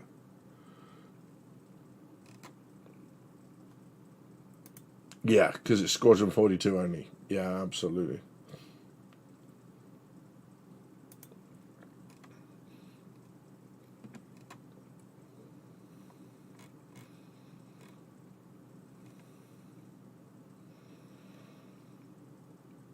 Yeah, so Camline, okay, so Odin system, right, yeah, so it's Squadron 42 only, not PU, as I got excited about. What's interesting, I think, about that is if you come down to this one, right, how many ships? Construction and implementation of approved concepts. So they've just approved another bunch of concepts, right? Duration 27 weeks. Where are they? Where are they on that? Is this some way back? Is this an old legacy thing that they haven't removed? Yeah, it is. So that finished at the end of 2021. Okay, that makes more sense. There's lots kind of hidden in here. Realitator, Retaliator. Yeah. There you go.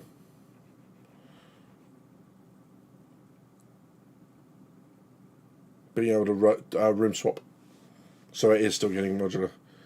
Or is it? So that's updated on the 2021. So that's a lot more recent than other news that we've had. Enemy ships again. Drake Cutlass Gold Standard. So there's a lot in here that's kind of old, which is a bit of a pain. What are they doing on this? Because there's still so much. Like the art team. What are the art team doing right now? Let's go back to current quarter.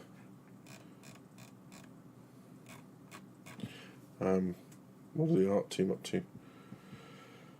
The enemy is probably left on as the ships aren't finished in the PE. They still have their own designs. Yeah, very, very likely. Well, the art stuff all seems to be finished now.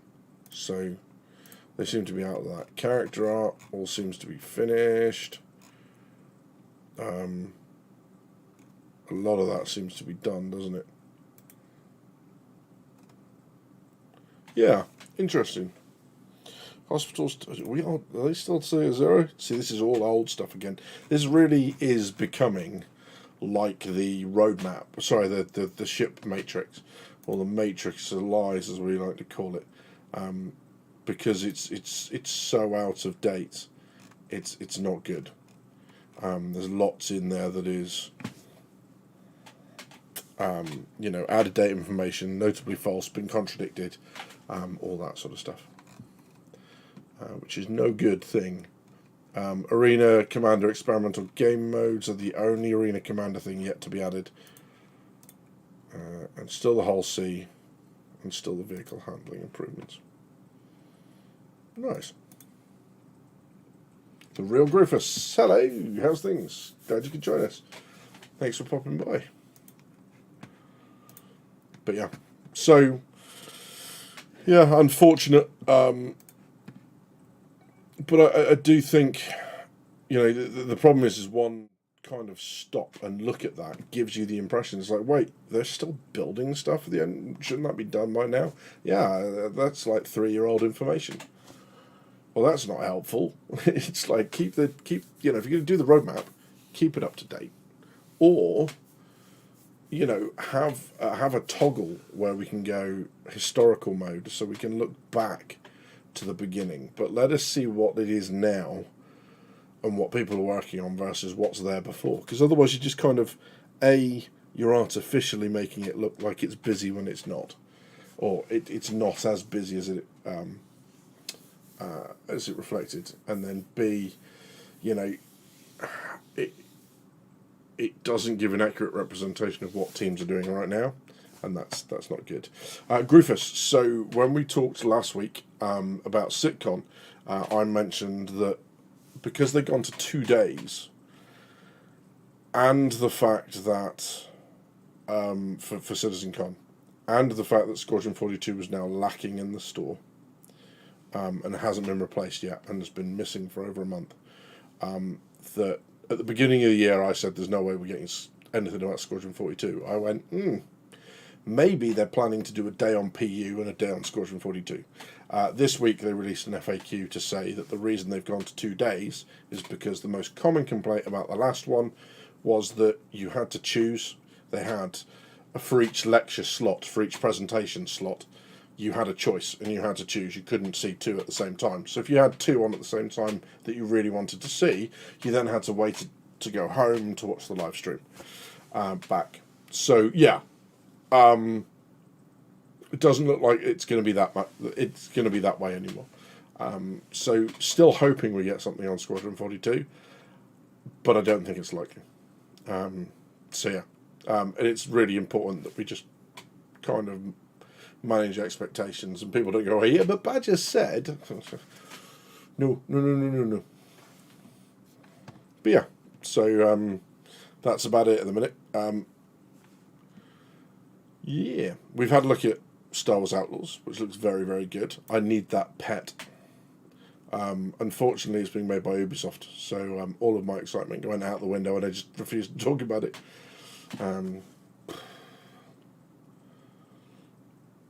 Yeah. So yeah, hopefully we will get something. Even, wouldn't it be cool if they gave us a 15-minute segment to play through? Because you're never going to get more passionate, more engaged feedback than from us being able to play it at a CitizenCon. Because we want it to be awesome, and even if you don't want to play Squadron 42, you've got to be a little bit nuts to not understand that if Squadron 42 comes out and is crap, that's bad news for Star Citizen. Really bad news. Yeah. Yeah, it would be nice to see some Galaxies-esque bits and pieces in there, but we were talking about that with regards to ground facilities and the Pioneer and stuff, so for Star Citizen. But yeah.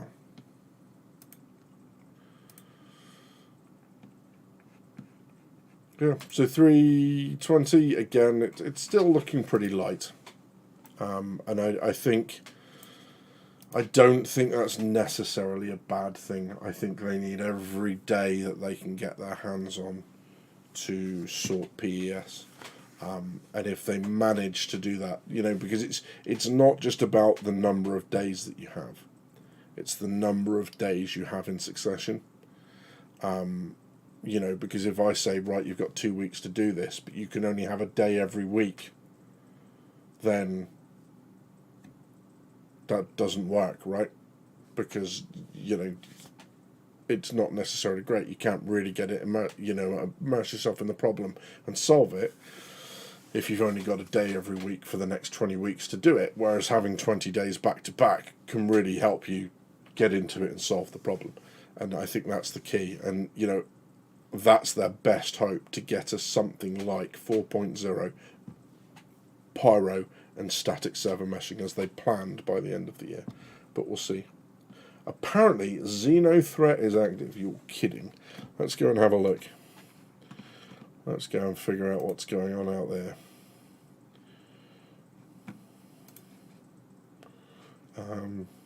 Spectrum. Is that where it's come out? Where's the news from that, Griffiths? Was the where did that get announced?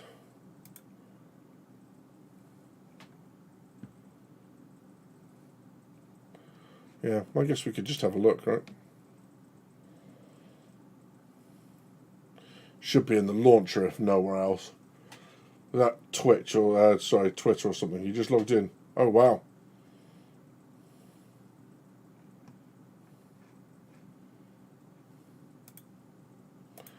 Nothing on there.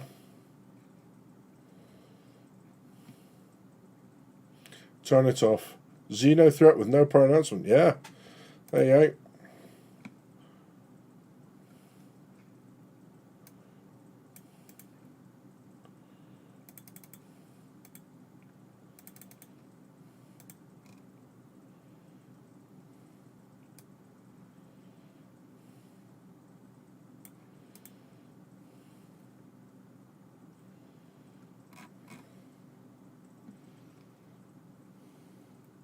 Surprise, Xeno threat. Yeah, that's it.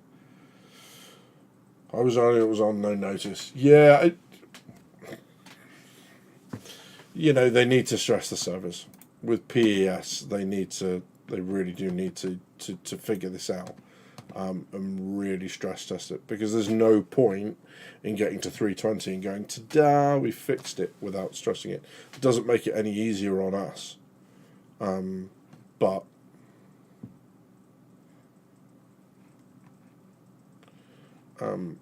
you know, I'd much rather they get it out of their system now.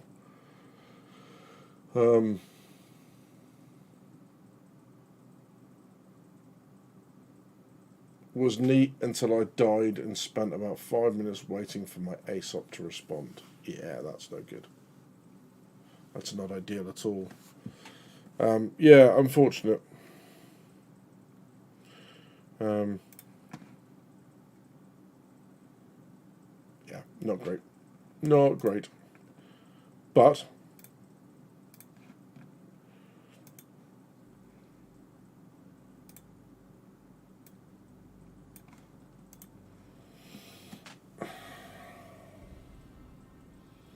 idea for stress test, Xeno threat and Siege of Origin at the same time. I can't imagine anything worse. You know, Siege was interesting. It's just a shame that people they do what they always do, is they speed run it and then they win so there's no content. Right. Yeah, alright, great. Thanks. I mean, CIG could help themselves a little by having other kind of bits going on those platforms at the same time, because they said there were going to be things that we could go and find, and there kind of were. So you could go to one area and there was a hack that you had to stop in one of the offices that had the, you know, like the gyms had the medical bays. It was in one of those offices in that same space on the roof, and you went and stopped the hack and you got like 250,000 credits, which is bonkers. But yeah, the you know, you could do all sorts of things. You could do like a sniper-esque mission where you've got a floor that you can't access, but they're threatening to kill hostages over the local TV and they're broadcasting and that, and you've got to try and snipe him. And you know, there could be all sorts of things that break your attention away from what's going on, and you rush off to do that, and you know, all that sort of stuff. Maybe you get advance warning that Ninetales reinforcements are coming in, so you go to the landing site and try and gun them down as they land. Yeah, Shady, it's a real shame. I mean, the way they could have done that, and I know they weren't going to do this because it doesn't match their open world philosophy, but until you finish with one platform, you can't go to the next. Is that just enforced fun? I don't know.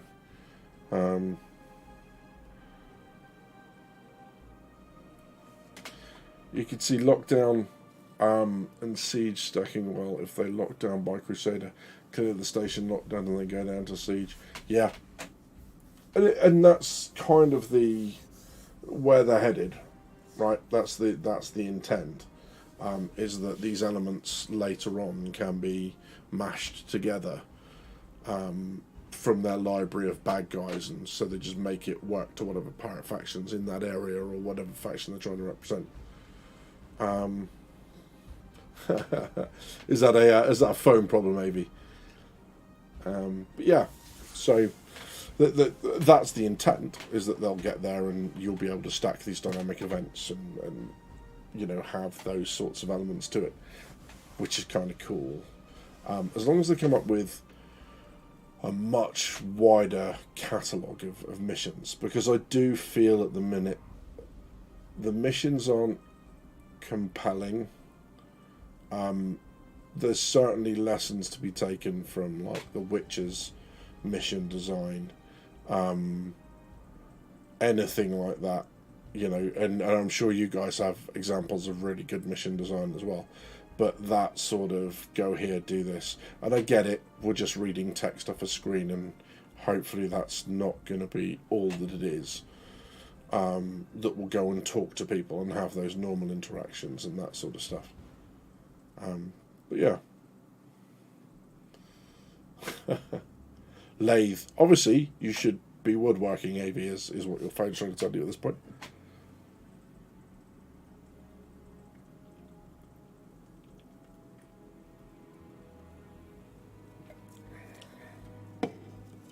So yeah. Because I don't find the missions particularly rewarding at the moment. And I know that's not the point. I know the missions are in to prove the concept. They're not in to be the compelling gameplay yet. That comes later with writer polish and all that sort of stuff. But yeah, Shinobi, go and have a bash, man. Tell us how you get on next week. Hopefully it runs all right for you. But yeah, I might have a go at some point, maybe tomorrow evening, and just see if I can get some footage and that, and maybe we watch a little bit of that back next week. But I'm not hopeful about the amount of time I've got to play next week, so we shall see. But yeah, I think there's two events at the moment I haven't taken part in, and one is Jump Town, just because I can see how I would lock that down. And just be the first one to get there and sit inside with a bag full of meds and grenade launcher rounds. And then anytime anyone comes through the door, just sit at an oblique angle so they can't see you and just spam grenade rounds. Dead. Because that's how I'd do it. If I was going to do it in a way that meant I didn't get killed. But, you know, the minute you hear them come in, you hear the airlock cycling, just boom, boom, boom, boom, boom, dead. Boom, boom, boom, boom, boom, dead. They need multiple entrances, multiple exits for that place. But even then, you just need a bigger group of people with grenade launchers. And then that's that. That's the end of that conversation. But yeah, I haven't done Jump Town and I haven't done the lockdown one. I tried to do medical supply runs, and it just 30k'd on me a bunch of times, so I was just like, whatever.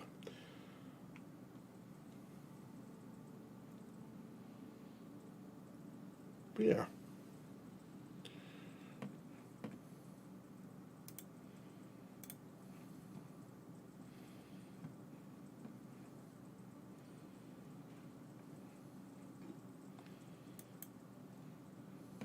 It's been quite a busy stream. We've had almost 20 people constantly. We've been over 20 people a couple of times, so that's really cool. It's been great that you could all come in and have a and we could sit down and have a chat and that.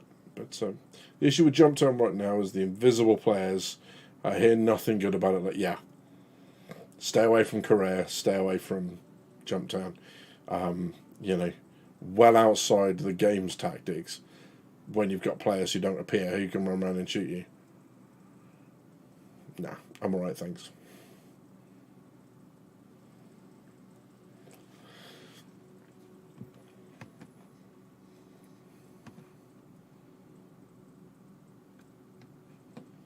But yeah, so yeah, we'll have a look. Hopefully meet again next weekend. Well, in fact, definitely meet Sunday next week, which will be good. And we shall go from there. I'll try and get a little bit more gameplay lined up so we can do some talking over the top of that as well as this stuff. Because now that things like Inside Star Citizen and that have paused, there's maybe not quite enough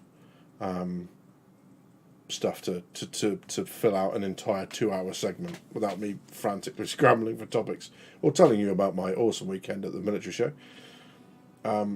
And then maybe next week we'll have a chat about Port Olisar and see that. But yeah, if you enjoy this sort of stuff and you want to come and hang out normally, go and in below, down in the fold, there's the Discord link. Come, let yourself in. There's drink behind the bar, help yourselves, and in Gaming 1, Gaming 2, often I'll be in there. If you can see me in a chat channel that you can join, by all means come in. That's why I'm sat in there. I want to be accessible and, you know, just have a chat and make this feel more like a community thing than a one-way transmission. So, you know, come in, say hello.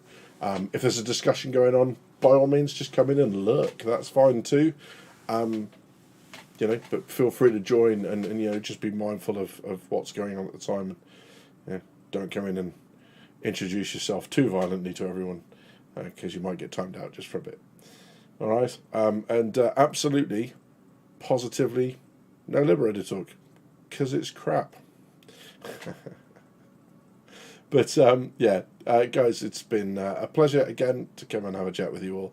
Thanks very much for your input, because without your input, I don't have much to talk about. So really appreciate it. You've been watching Drinkers with Gaming Problems. Thank you very much for stopping by. See you soon.